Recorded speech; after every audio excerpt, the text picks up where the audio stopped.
비계가 너무 많은 것 같은데 이거. 내가 다 먹을게요. 오, 비계만 이렇게 시켜가지고.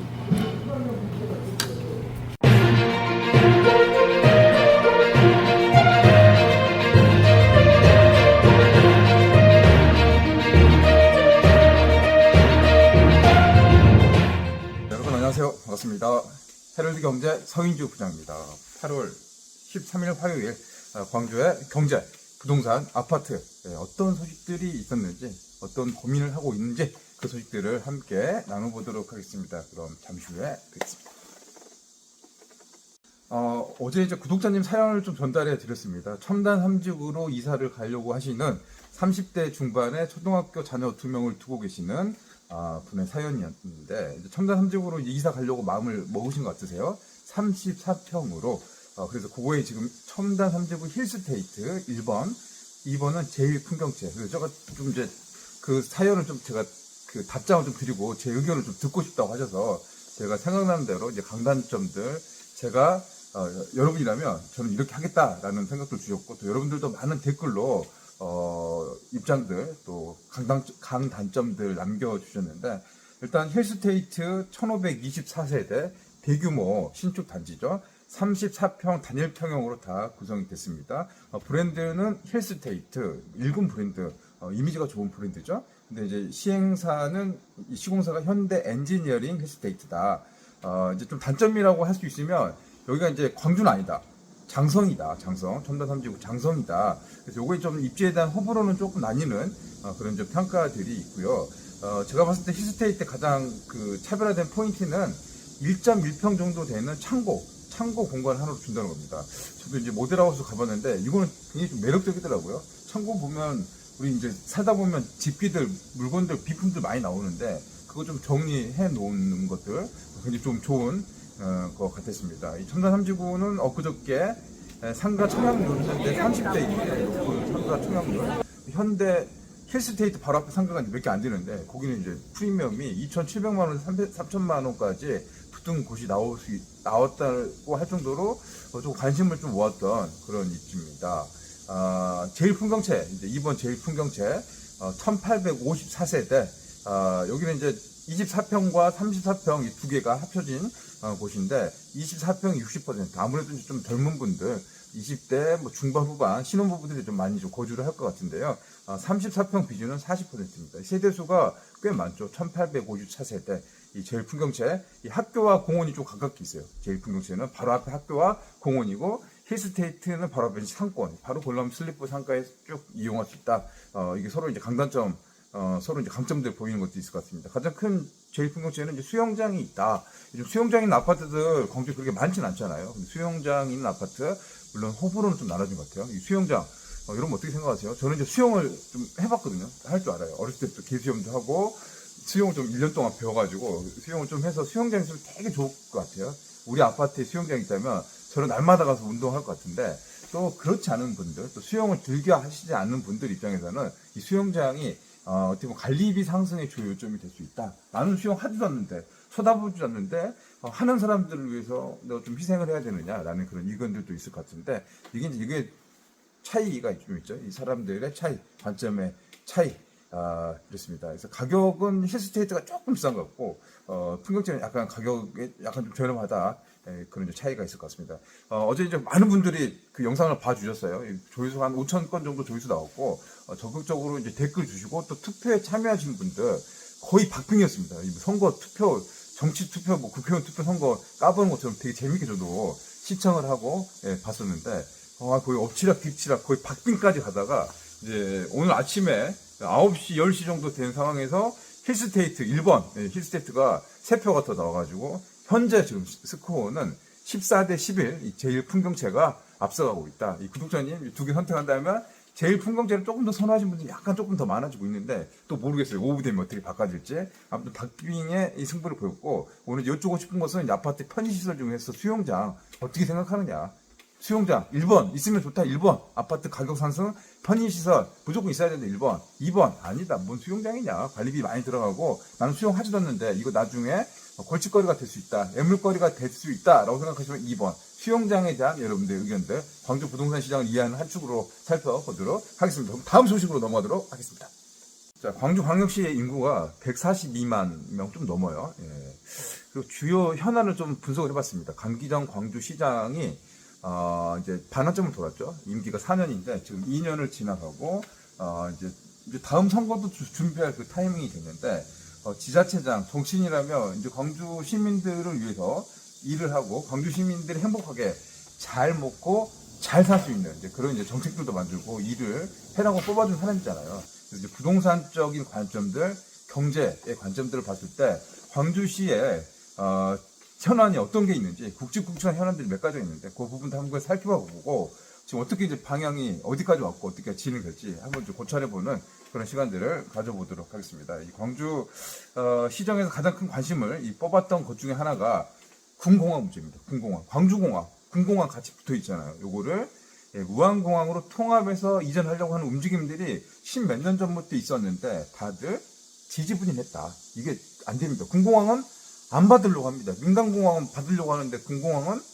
안 받으려고 하죠. 근데 광주 사람들 입장에서는 광주공항이 광주에 가깝게 있으면 좋죠. 여기서 서울도 가고 부산도 가고 할 수가 있으니까. 근데 이제 통합을 하려면 무안공항으로 가는 게 이제 전체적으로 맞다는 게 대부분 이제 뭐 광주 시민들이나 전남도 의견, 뭐 도민들의 의견도 많은데 무안군에서는 이제 반대가 극심하죠. 또 일부에서 지금 집회도 하고 시위도 하고 반대를 하는 거죠. 군공항은 소음 피해가 많이 나오고 있는데 이거 하면은 우리 군 입장에서는 안 된다, 안 될 말이다 하고 강경한 시위 집회 반대 목소리가 높아가고 있습니다. 그래서 이제 3자 회견, 3자가 통합해서 교섭을 해서 광주시장, 전남도지사, 무안군수가 협상 테이블에 올라서 이 문제를 어떻게 해결할 건지 논의를 하고 있는데 그 논의들이 잘 되고 있을까요? 아닐까요? 안 되고 있습니다. 잘 안 되고 있습니다. 각자 좀 이해관계가 좀 엇갈리고 있는 데다가 이 선거직이잖아요. 그러니까 이 문제 사안을 광주, 전남, 호남의 이제 발전 축에 대한 그 이해로 보는 것보다는 자기 정치에 어떻게 보면은 그런 좀 포석을 주는 정치의 결에 따라서 표가 되는 내가 지금 이걸 하고 싶지만 나를 지지해주는 이 강성파들이 반대를 한다면 반대 입장을 좀 내세울 수밖에 없는 듣고 싶은 말만 이야기할 수밖에 없는 그런 상황이 펼쳐지고 있습니다. 군공항 문제 올해 안에 해결하겠다. 강기정 시장이 이야기했지만 사실 이거 안 될 것 같은데요. 올해가 아니라 지금 이대로라면 30년 후에도 될까 말까입니다. 이 군공항 문제는 송정역 역세권 개발 그리고 무안공항까지 고속철도가 만들어지고 고속도로가 뚫렸죠. 거기가 좀 통합이 돼서 국제선도 좀 들어오고 여기서 좀 뻗어나가는 허브공항이 돼야 될 텐데 이게 이제 잘 안 되면 무안공항은 지금 여름 뜨거운데 여기서 고추 널고 고추 말리고 이제 그런 공항이 될 수도 있다는 소리입니다.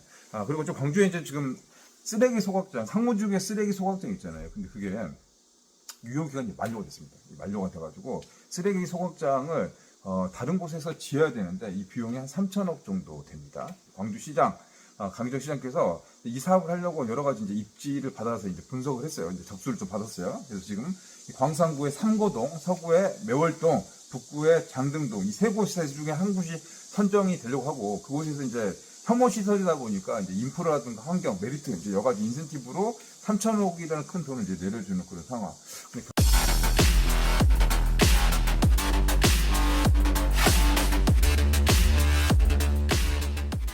요즘 민원이 무섭잖아요. 주민 민원, 주민 반대, 머리띠 두르고 안 된다, 안 돼, 나 안 받을 뭐 지금 싸우고 난리 나고 하니까 결국 세 개 후보지 다 무산됐습니다. 부적격 결과가 나왔고 결국 이제 강기정 시장에서는 이 문제 골치 아픈 거죠. 민원도 많고 시끄럽고 막 말도 많고 쉽게 될 줄 알았는데 이게 안 돼. 골치 아프니까 이거를 구청으로 그냥 내려보냈습니다. 구청 너희들이 알아서 해라고 하니까 구청 입장에서 좀 뿔이 났다. 그래서 강기정 시장과 또 구청의 또 공무원들 사이에서 좀 대립각이 좀 펼쳐지고 있는 그런 상황.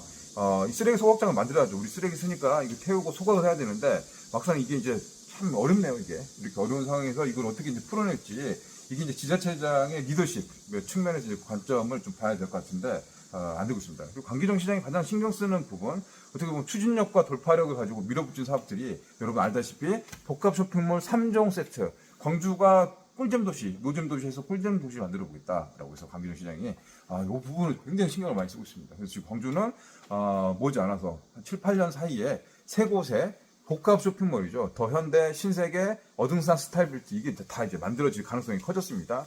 그래서 공공기여금도 받아냈습니다. 공공기여금 받아서 6천억, 8천억, 중앙공원도 민간공원 특례사업 통해가지고 한 8천억 정도 받았는데 결국 이게 이제 빛과 그림자. 뭐 좋은 측면도 있지만 반대로 분양가가 높아지고 있고 광주에 살고 있는 우리 시민들 입장에서는 분양가 상승, 중앙공원 2,500만 원, 평당 34평 기준 8억 원대 아파트에 들어가는 그런 시대가 됐습니다. 전남방직 부지도 여기도 평당 2,800만 원 정도 되는데 그 분양가 논란 결국 이게 이제 미분양이 될 것 같고 지역으로 봤을 때는 지역 부동산을 교란시키는 그 부작용으로도 작동할 수 있을 것 같습니다. 아무튼 이제 강기정 시장께서 지금 2년이 좀 지나서 광주시에 주로 부동산 정책이라든가 개발 사업에 대한 아젠다들을 추진해 왔는데 쉽게 될 줄 알고 생각처럼 막 이게 지금 드라이브 걸고 추진해 나왔는데 이게 뜻대로 안 되고 있습니다. 광천동 재개발 복합 쇼핑몰 특급 호텔 짓고 있는데 여기도 사실은 이제 지하철을 내야 되느냐 BRT 간성 버스 체제를 내야 되느냐 이거 놓고도 계속 치열한 다툼들이 되고 있는데 결국 예산 문제, 이 주민들의 반대 민원 문제들을 어떻게 해결해야 될지 그 부분들이 아주 숙제로 남아 있는데 이대로라면 사실은 잘 해결하기 어려운 상황. 강기정 시장이 제가 직접 이렇게 만나면 리더십 있고 추진력 있습니다. 전남대학교 대학교 다닐 때 삼민투 위원장을 했었잖아요. 추진력 있고 강성에 저돌적이다. 그런 측면이 있고 좀 도덕적인 청렴성, 투명성 이런 거 있다라고 하는데 지금 봤을 때는 이제 너무 강하다 보니까 반대쪽에서는 좀 떨어져 나가는 이게 좀 반대급부가 생기는 소통이 좀 부재다. 경청을 하지만 잘 듣지 않는다. 소통을 하지만 잘 듣지 않는다. 그런 비판들도 나오고 있습니다. 아무튼 이제 지금 이제 주요로 올해 지금 관심을 가지고 볼 수 있는 이제 광주시의 주요 현안 사업은 특히 이제 부동산이라든가 우리 경제 발전 측면을 했을 때는 앞서서 설명한 것처럼 공공화 문제라든가 쓰레기 소각장, 복합 쇼핑몰, 또 교통 시스템, 교통 체제 어떻게 해결할 건가에 따라서 이제 광주 이제 부동산 정책들 아파트의 오르고 내림이 좀 결정될 것 같은데 그 부분들도 한번 생각해보는 시간들 가져봤습니다. 다음은 이제 노인 인구 고령화 시대에 지금 우리나라 지금 가고 있죠. 초고령화 현상, 전남이라든가 시골 단위는 진짜 초고령화입니다. 시골 저도 시골이잖아요. 담양, 용면, 통천리 그 동네 시골 우리 동네 가보면 정말 나이들이 많고 빈집들이 계속 늘어가고 있습니다. 이 대한민국 노인 인구 봤을 때 대한민국 인구가 5,200만 정도 되는데 여기서 이제 노인 인구죠. 65세 노인 인구가 1,000만 명을 돌파했다는 소식입니다. 고령화 사회로 우리가 진입을 했는데 이게 이제 우리 부동산 시장에서도 어떠한 영향을 미칠 것인가. 실제로 서울 수도권에서는 시니어타운 연구 용역을 발주했습니다. 사람들이 많이 모이는 곳일수록 이제 시니어타운 나이 들면 이제 소득 수준이 떨어지게 되고 소비를 안 하게 되죠. 돈도 없고 사실 아껴 써야 될 수밖에 없는 상황. 그러면서 병원들 또 임대료 관리비 이런 부분들을 신경을 써야 될 그런 타임이니까 이제 수도권에서도 인구 감소 지역을 대상으로 뉴 실버타운 같은 그런 이제 시설들 그런 주거 환경들을 만들기 시작하는데 이제 용도 변경이라든가 용적률 이 변화를 통해서 나름대로 미래 세대의 부동산 시장을 좀 열어보는 그런 시대를 갖게 되는 것 같아요. 인구 소멸 10년이나 30년 지나면 지금보다는 확실히 달라짐. 우리도 지금 마찬가지죠. 10년에서 30년 지나면 나이가 정말 또 많이 먹어가게 되잖아요. 그 당시 이제 30년 후에 이제 부동산, 또 지역 부동산, 지방의 아파트 이제 시장이 어떻게 변할지 노인 인구는 계속 늘어날 겁니다. 여러분도 저도 마찬가지로 늘어날 건데 이게 어떻게 변화가 될 건지 고민이 될 건지 생각해야 될 분야 같아요. 저 같은 경우는 이제 지방 인구가 소멸되면서 지금 대학교는 사실은 이 폐교 학교들이 없어지고 있잖아요. 아이들이 많이 사라지고 있으니까 그런 이제 그 틈틈이 이 학교라든가 대학교 부지들이 오히려 이제 뉴 실버타운 같은 형태로 고령 사회를 위한 그런 걸로 용도 변경이 되거나 좀 개발이 돼가지고 새로운 이제 주거로 될 것 같아요. 아파트 시대는 30년 지나면 지방 아파트 시대는 좀 저물어갈 것이다, 끝나갈 것이다라고 이제 판단하고 있는데 여러분들은 어떻게 좀 보고 계십니까? 자, 8월 13일 화요일 오늘 준비한 소식은 여기까지입니다. 너무 빠르게 이야기를 한 것 같은데 아무튼 이제 좀 여기서 조금이라도 좀 도움이 되었으면 하는 바람입니다. 현장에서 또 들어온 소식들이라든가 새로운 내용이 있으면 소식도 잘 정리해가지고 또 소식을 나누도록 하겠습니다. 덥네요 아직도. 열대야도 있으니까 건강관리 잘 하시기 바랍니다. 저는 다음 시간에 또 뵙도록 하겠습니다. 영상이 조금이라도 도움이 되셨다면 구독, 좋아요.